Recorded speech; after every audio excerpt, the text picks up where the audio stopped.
Yo les potes, yo tout le monde, c'est Isma, j'espère que vous allez bien. On se retrouve aujourd'hui pour une nouvelle vidéo. Dans cette vidéo les gars, on va commencer par parler très vite fait de match de Lyon contre Montpellier, qui a été vraiment horrible les gars. Je crois que c'est l'un des pires matchs que j'ai vu de toute ma vie de l'Olympique Lyonnais. On s'est fait éclater 4 buts à 1, vous le savez sûrement, avec tout ce qui en a suivi, les déclarations de Blanc et tout. On va en parler assez vite fait parce que ça a suivi beaucoup de choses.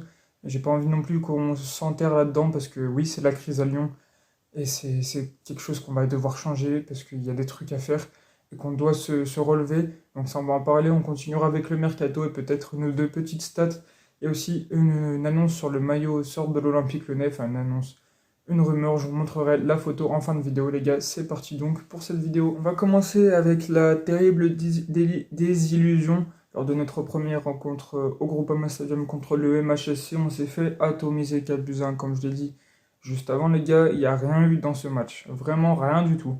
On a pu avoir quelques fois la possession. En général, dans le match, on a peut-être eu la possession, mais j'ai jamais vu une possession aussi stérile. Pas d'occasion, pas de tir. Enfin, il y en a eu, mais très très peu. Pas de but et très peu d'expected goal. Donc, j'ai pas les stats sous les yeux. Mais franchement, ça fait très peur à voir, les gars, parce qu'on arrive à avoir la balle, mais on n'arrive pas à savoir ce qu'on va faire avec. On n'a aucune connexion au milieu de terrain pour aller trouver nos attaquants. Nos attaquants ne proposent rien. Lacazette a pris un carton rouge et est suspendu donc 2 matchs. Ce qui fait qu'il sera pas là contre le PSG. On va en parler un petit peu après. Donc franchement, ça a été horrible ce match. On n'a rien foutu. Tout le monde a été mauvais, les gars. Rémi Rioux, bah, malheureusement, il est temps pour lui de changer de club pour avoir un dernier contrat ou d'arrêter le foot. Parce que 36 ans et il commence à être assez mauvais. On l'a vu contre Strasbourg, on le voit contre Montpellier. On va peut-être le voir contre Nice, contre le PSG, parce qu'il sera là aussi pour ces 2 rencontres. Donc on espère pour lui que ça ira mieux. L'année dernière, il avait un peu mieux assuré l'intérim. Sauf que là, ça a été compliqué, encore une fois, contre le match contre Montpellier, où il est coupable du premier but avec une relance qui a été mal faite, simplement, dans les pieds d'un Montpellierin qui a transformé tout de suite l'erreur de Rémi Rioux. Tout le monde a été mauvais, sauf Alexandre Lacazette, qui se tirait un peu du lot, qui est un joueur qui, excusez-moi l'expression, mais il a les couilles, il les met sur la table, les gars. Ouais, parce que sans lui, on serait vraiment encore pire dans la merde. On est avant-dernier de Ligue 1, devant Clermont-Ferrand, les gars. Ça craint quand même, ça craint, on est relégable. Ça veut dire que là, aujourd'hui, le championnat il s'arrête, on va en Ligue 2. Bon, c'est la deuxième journée. Vous me direz qu'on a encore le temps de se réveiller, que j'espère, et je pense qu'on espère tous, que Lyon va se réveiller et essayer d'être le mieux possible dès le match contre Nice demain, pour moi, ce soir pour vous.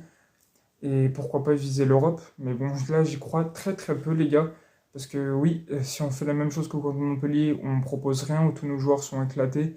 Barcola, le pauvre, il a la tête ailleurs, on en parlera aussi pendant le mercato. Cherki, c'est compliqué, le milieu de terrain, c'est inexistant. Il n'y avait pas Tolisso, il n'y avait pas Mata, il n'y avait pas Lovren, il n'y a pas Lopez. Et on n'arrive pas à jouer sur nos tauliers. Et je sais même pas si avec nos tauliers, on arrivera à un peu mieux jouer. Peut-être un peu mieux, mais ce sera pas flagrant non plus. Donc, qu'est-ce qu'il faut changer à Lyon? Alors, Laurent Blanc a répondu à une journaliste. Il a dit, la journaliste lui a demandé qu'est-ce qu'il fallait changer. Il a dit, bah, pourquoi pas l'entraîneur? Après, il lui a demandé s'il voulait partir. Mais bon, Laurent Blanc n'a pas répondu clairement, mais c'était plus un non qu'à oui. Mais c'est ce qu'il dit à la presse. Après, qu'est-ce qu'il pense et est-ce qu'il veut partir? On ne sait pas. Alors, pour moi, Laurent Blanc est loin d'être le problème. Peter Bosz, on l'a vu, la fin de Rudy Garcia, on l'a vu même avant. En fait, toujours pour nous, la faute, c'est l'entraîneur. On n'arrive pas à changer les choses, du coup, on change d'entraîneur. Et tu peux mettre qui tu veux sur le banc, à l'exception des plus grands maestros, genre Guardiola, Mourinho. Tu nous sortiras Alex Ferguson, on sera quand même meilleur, je pense. Mais si tu nous mets un coach dans nos moyens, on ne pourra pas être bon, on ne pourra pas être meilleur. Pourquoi, les gars? Parce que le problème, il vient du cœur de l'effectif. On a des joueurs qui jouent pour l'argent. C'est l'un des problèmes. Ils viennent là pour un salaire. Et Lyon est en train de perdre de l'argent. Donc ils ne peuvent pas recruter les joueurs qu'ils veulent. Et surtout avec la DNCG, c'est compliqué. Mais ça, on en reviendra après. Ce qui fait que l'équipe s'affaiblit. On était censé ne pas vendre nos meilleurs éléments. Loukeba est parti, Barcola est sur la sellette. On verra bien aussi pendant le mercato ce qui va se passer jusqu'à la fin. Donc franchement les gars, il n'y a rien qui va. La politique de Textor, elle est floue. Même Alexandre Lacazette ne la comprend pas. c'est des sources qu'on a eues du côté de l'entourage d'Alexandre Lacazette, il comprend pas le projet de John Textor.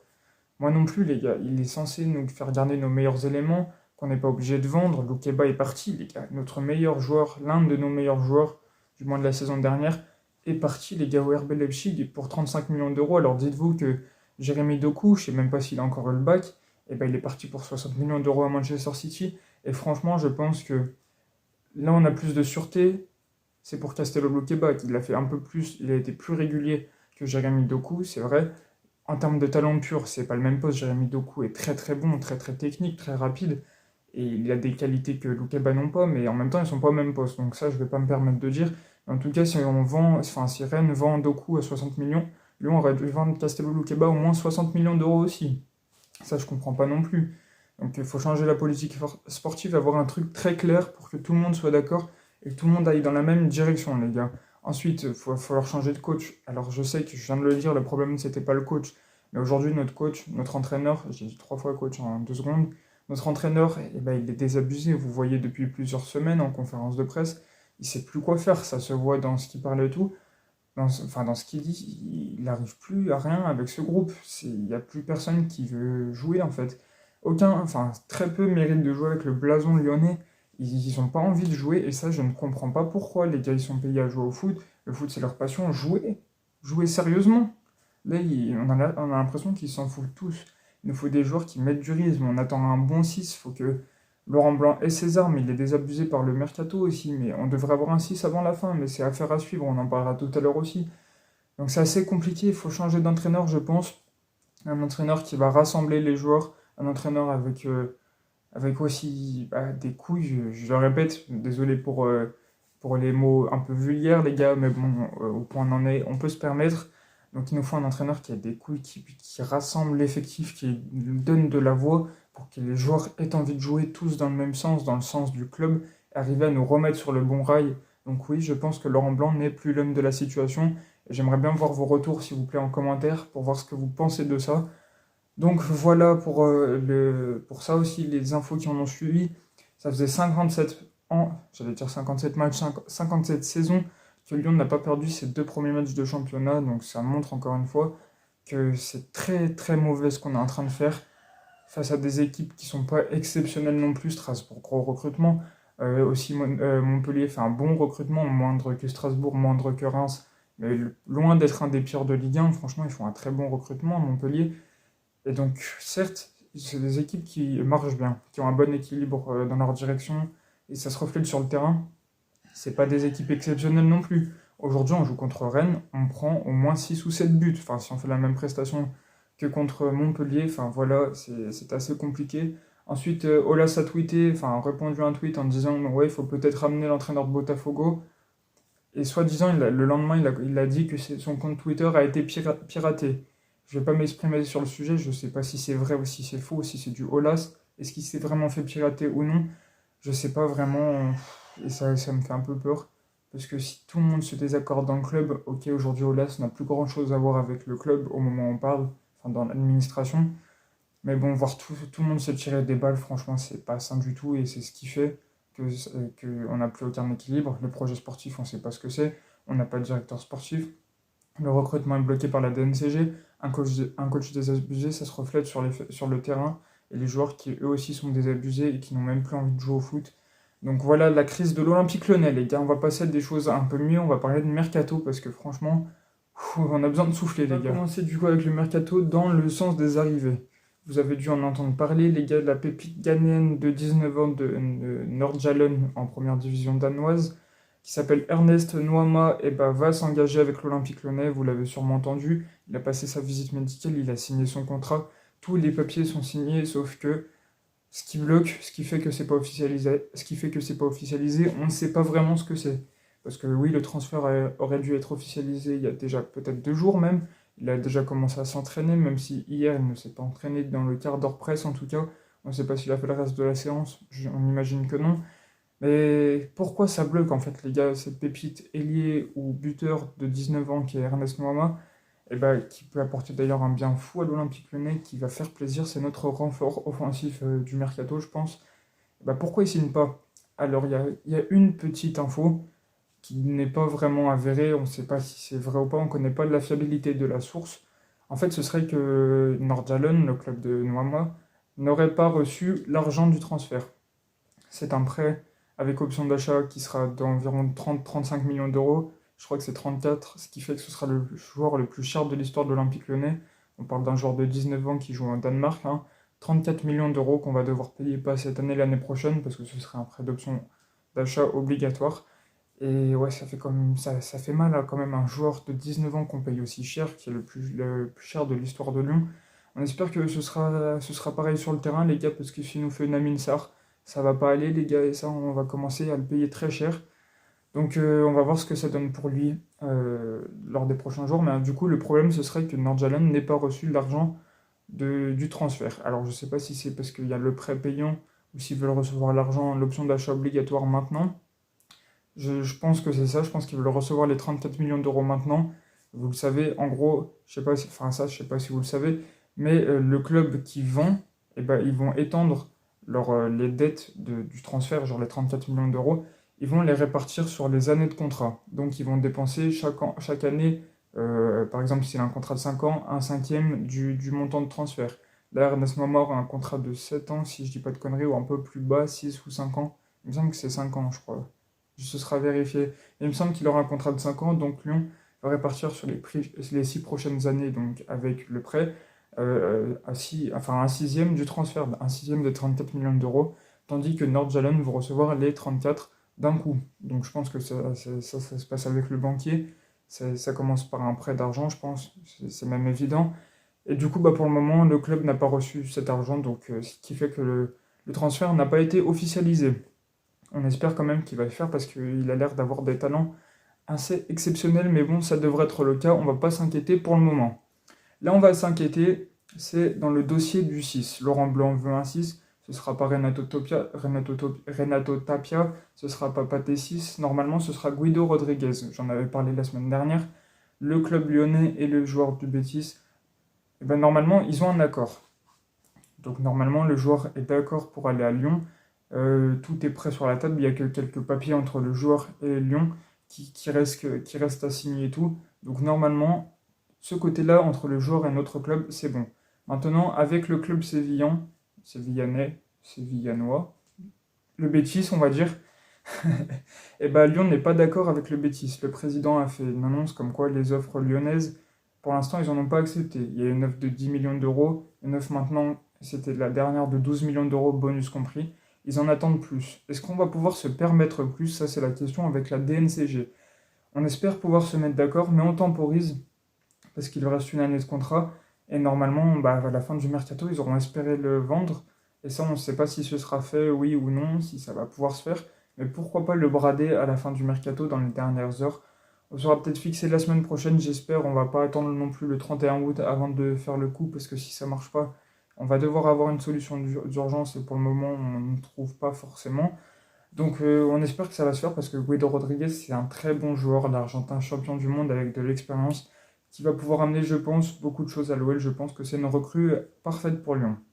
On continue, et Lyon s'est penché, s'est renseigné sur Davy Claesson, milieu offensif de 30 ans ou 31 ans de l'Ajax Amsterdam.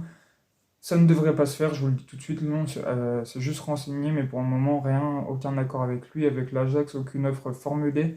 Donc je pense pas que ça devrait se faire, mais c'est un joueur de grande qualité. Encore, je pense, un joueur assez haute qualité pour l'Olympique Lyonnais, du moins notre Lyon actuel. Lyon de 2020, peut-être qu'ils auraient réussi à le recruter si vraiment ils essayaient. Mais je pense pas que là, on pourrait, même si, pourquoi pas, le joueur veut changer de challenge, ça ne dérangerait pas de découvrir une nouvelle ligue. Mais pour le moment, rien à voir sur ce dossier. Donc voilà pour cette petite info. Dernière info recrue. Laurent Blanc voulait Arnaud Nordin, milieu offensif de Montpellier. Ce qui a coincé dans le transfert, parce que bon, on n'a pas tenté de le recruter, Mathieu Louis-Jean a refusé catégoriquement, c'est qu'Arnaud Nordin est un ancien Stéphanois, les gars. On a recruté Galet Tachar, ancien Marseillais, et maintenant on veut recruter Arnaud Nordin, ancien Stéphanois, les gars. Je sais pas si on se rend compte où va le foot. Vraiment, où va le foot, sérieux. On veut recruter des... Vous l'avez vu, ça a coupé. Du coup, je reprends. Notre entraîneur veut recruter un joueur du club adverse, du club ennemi qu'on veut pas du tout entendre parler dans nos tuyaux, surtout en mercato. Et Lyon veut recruter, enfin, Laurent Blanc veut recruter Arnaud Nordin. Enfin, on se rend pas compte, les gars. Heureusement que Mathieu Louis-Jean a refusé catégoriquement. Donc, parce que sinon, franchement, ça aurait pas été fou. Et crois-moi que là, il aurait pu entendre les Lyonnais. Et pas sûr que déjà Galet Thatcher il va se faire siffler un petit peu, je pense.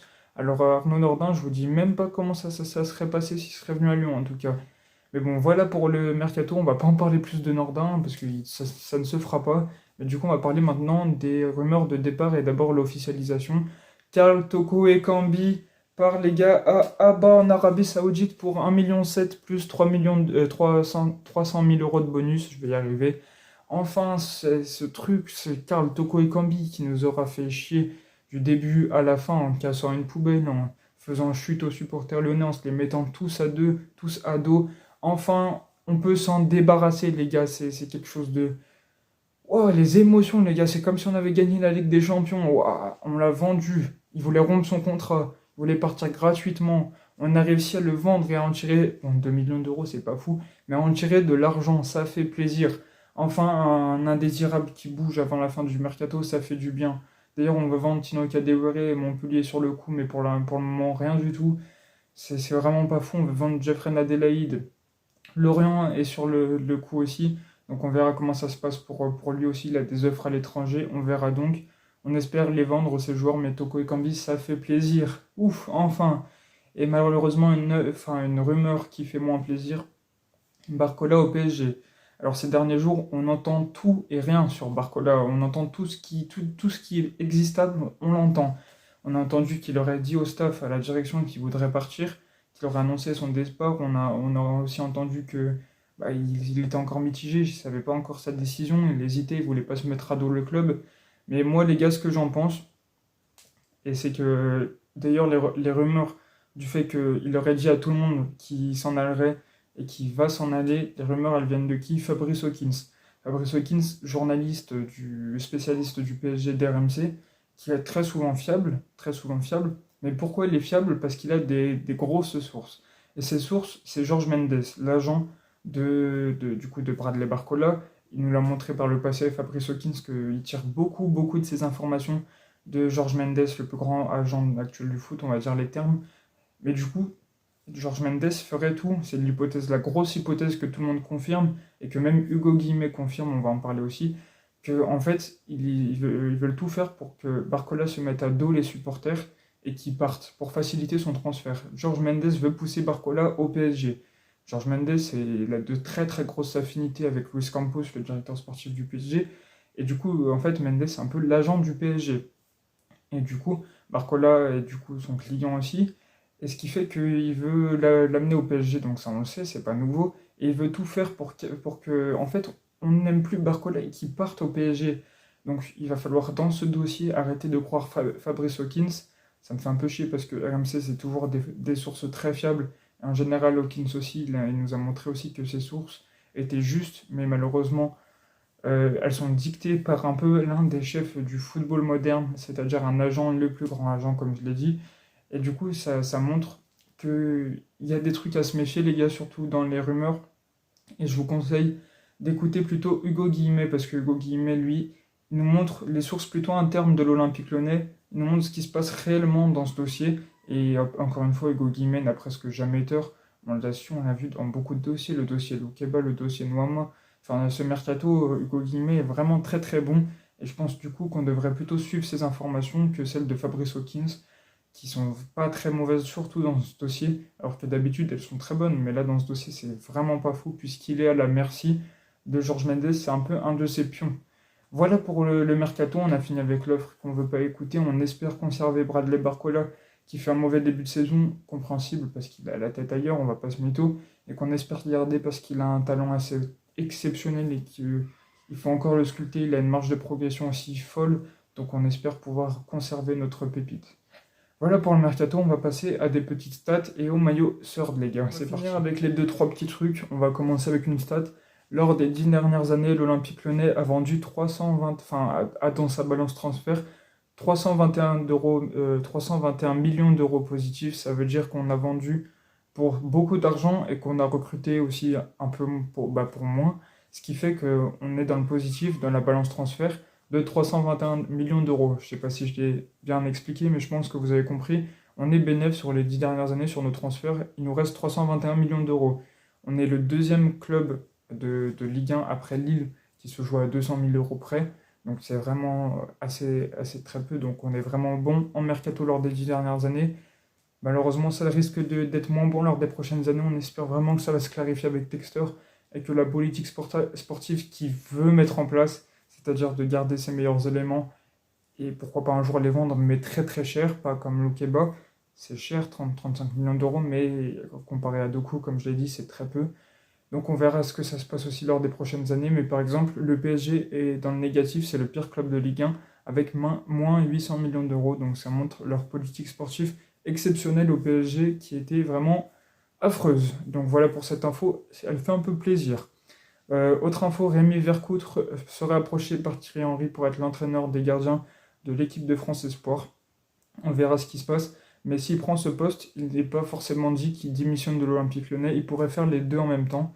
Donc ce qui serait bien parce que Rémi Vercoutre, très bon entraîneur de l'OL, enfin des gardiens, qui a été un ancien joueur de Lyon, qui a du caractère, qui fait plaisir dans le staff lyonnais, qui a un peu un caractère contraire à Laurent Blanc, donc on a besoin de personnes comme lui dans le staff, on espère le conserver. On verra lors des prochaines semaines. Dernière info, le maillot Sword, vous voyez la photo, je la mets au montage. Dites-moi ce que vous en pensez, moi je suis déçu franchement, il n'est pas très beau, il est censé représenter les bâtiments de Lyon. Je ne sais pas pourquoi, je ne sais pas où vous voyez des bâtiments dans ce maillot, mais vraiment il n'est pas très très beau, les gars, je le trouve pas fou du tout même. Et franchement, on est vraiment habitué à mieux lors des maillots de l'OL et des maillots Sword. On l'a vu lors des dernières années. Franchement, là, c'est très très pas beau. Franchement, moyen de fou. Du coup, dites-moi ce que vous en pensez. Moi, je suis pas très heureux de ce maillot Sword. On a été habitué à mieux. Il a des couleurs particulières. Je pense qu'il ira bien à notre équipe parce qu'il fait un peu clown, un peu comme nos joueurs actuellement, comme notre coach. Donc, on verra comment ça se passe pour ce maillot, s'il sera officialisé et s'il continue pour représenter la dynamique de l'OL ou si la dynamique va s'inverser. Voilà comment on va finir la vidéo, j'espère que vous l'aurez kiffé. Si c'est le cas, n'hésitez pas à liker, à commenter et à vous abonner. À la semaine pro, ciao ciao les gars.